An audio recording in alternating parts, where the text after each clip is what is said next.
Hello beautiful viewers, you are welcome to the channel once again. Today we are going to learn how to use SQL, which is structured query language, to create a table in PhpMyAdmin. Okay, or better still, to create a table in a database.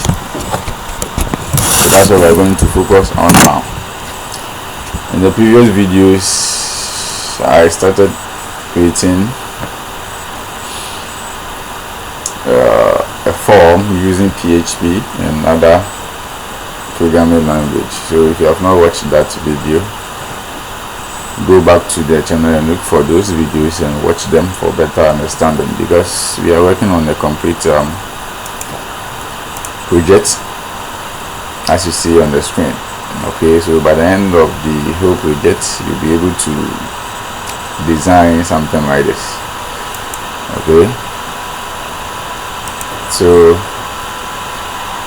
you need to be part of this community, and if you have not subscribed to the channel, you need to subscribe to it and click on the bell icon so that any future updates you will get a notification for that. So let's see what we will do for today. I said we're going to use a structured query language, which is SQL, to create a table in our database. So when you come to the local host, PhpMyAdmin, this will be the interface for you. In the previous videos, I showed you how to come to this section. Now if you want to create a table in a database, you need to choose the database that you want to create the table in, because you might have a lot of database in PhpMyAdmin panel.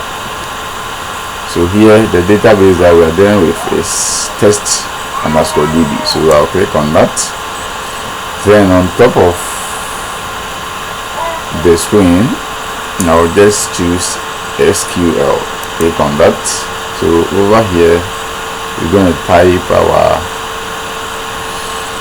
the structured query language that is going to help us to create the table. So we're going to use a keyword in SQL, which is create. Okay, so the keyword we normally use capital letter to differentiate them from the other variables or letter. Okay, so create a table, that is the keyword that we are using. Then the name of the table is going to be a category. Okay, so categories, so create a table, categories,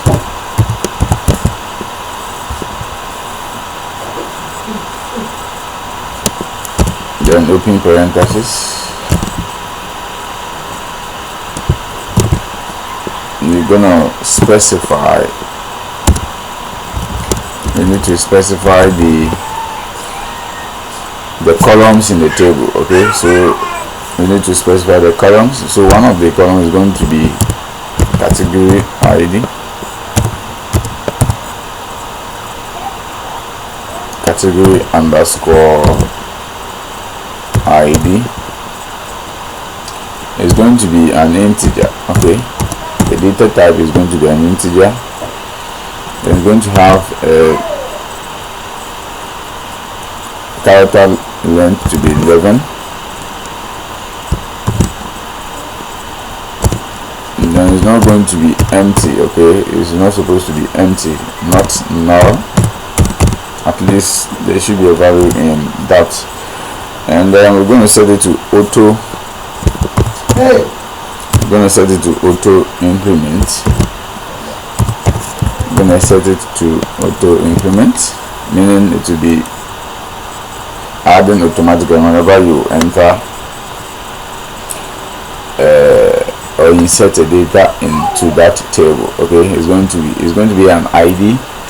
Then the ID is going to be incremented by each records that you enter into that table. Okay, so it's going to be done automatically, it's not going to be done manual. That is the meaning of auto increment.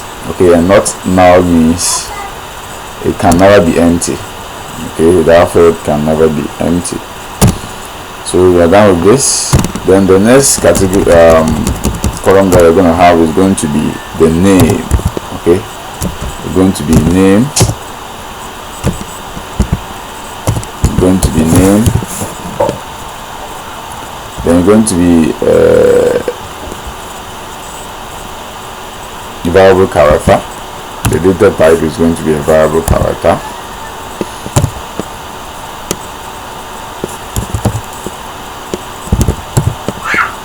Variable character.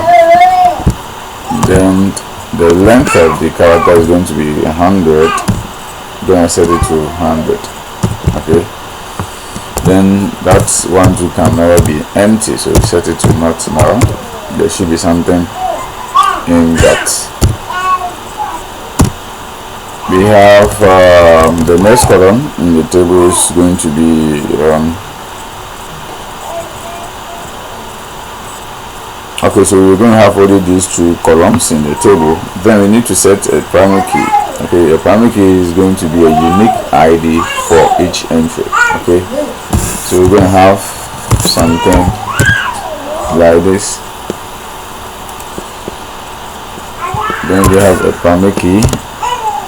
So the primary key that we're going to set for this is going to be the category ID.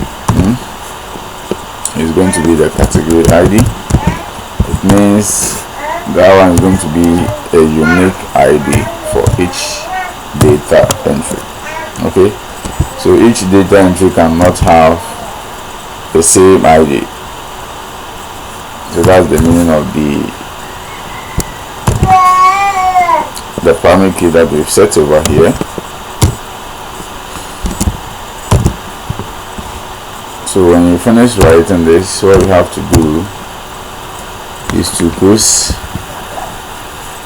the SQL. Then we need to come to this side and click on go, okay, to create it. So click on go. I think I'm having some issue here, so let's cross check and see. Okay, so this is how it's supposed to be. So we have create table, which is the keyword for SQL. Then the name of the table is categories. Then inside that table we should have two columns, the category ID, the name. Okay, now we need to set a primary key. The primary key is a unique ID for each data entry. So which of the columns I want to set the unique ID for? So here is going to be the category ID. So that's why I set the primary key, then category ID. So here the column section, which is the category ID, is going to be the unique number for each data entry. So when you finish, as I said, you need to go to go. Then the table will be created for you, as you can see over here. So here the table has been created, which is named as the categories. It has two columns. So if you go to structure, you see the columns for that table. If you have the category ID, you have the name ID. So this is how we can use an SQL, which is structured query language, to create a table. Okay, feel free and leave your comments under the comment section. If you have any issue, you can let me know. If you want me to throw more light on certain aspects of the teaching or tutorial, leave it in the comment section. And if you have not subscribed to the channel, do well and subscribe for me, and share the videos with your colleagues. Okay, so here is how to use structured query language to create a table in a database.